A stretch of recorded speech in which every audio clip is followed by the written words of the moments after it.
Welcome back to Coffee Talk, where we delve deeply into the topics that influence our world and examine the concepts that provoke thought. The death-life dilemma is a significant, ubiquitous, and perhaps even a bit unnerving topic that we are discussing today. Rest certain that it will remain realistic, truthful, and of course, stimulating. So could you grab a cup of coffee and let's start? Let's begin with the fundamentals. The death-life dilemma is a significant, ubiquitous, and perhaps even a bit unnerving topic that we are discussing today. Rest certain that it will remain realistic, truthful, and, of course, stimulating. So could you grab a cup of coffee and let's start? Let's begin with the fundamentals. Death and life seem diametrically opposed, don't they? While the other symbolizes a conclusion or a stopping point, the first is all about development, experience, and energy. However, a deeper examination reveals that they are not as distinct as we may believe. They are closely related. Death is necessary for life on a biochemical level. Every day, our cells die and rejuvenate. Our bodies couldn't develop, heal, or function without that cycle. One organism's death frequently gives rise to another in nature. Fallen leaves feed the soil, and decomposing plants provide nourishment for new development. Death makes rebirth possible.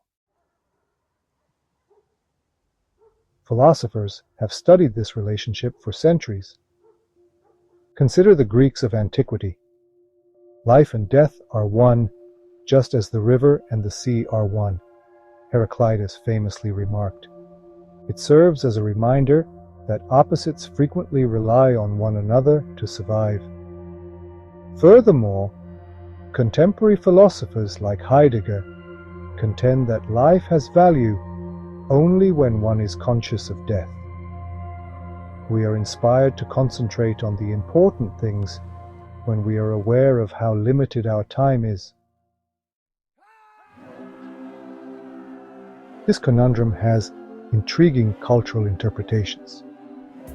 According to several Eastern faiths, such as Buddhism and Hinduism, death is only the beginning of a new cycle called reincarnation. Because they view death as a return to the land or the ancestors, indigenous cultures frequently highlight the continuing bond between the living and the dead.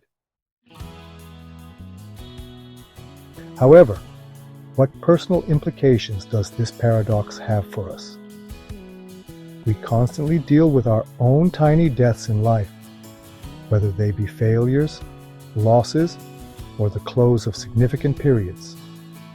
Even though those times can be heartbreaking, they frequently serve as growth-promoting catalysts. Devastation can lead to rebirth, much like the phoenix emerging from the ashes. Perhaps accepting the duality is the true lesson here. The cycles of life and death, endings and beginnings, are all interconnected. By embracing that, we might come to appreciate the transient beauty of life and come to terms with its transience.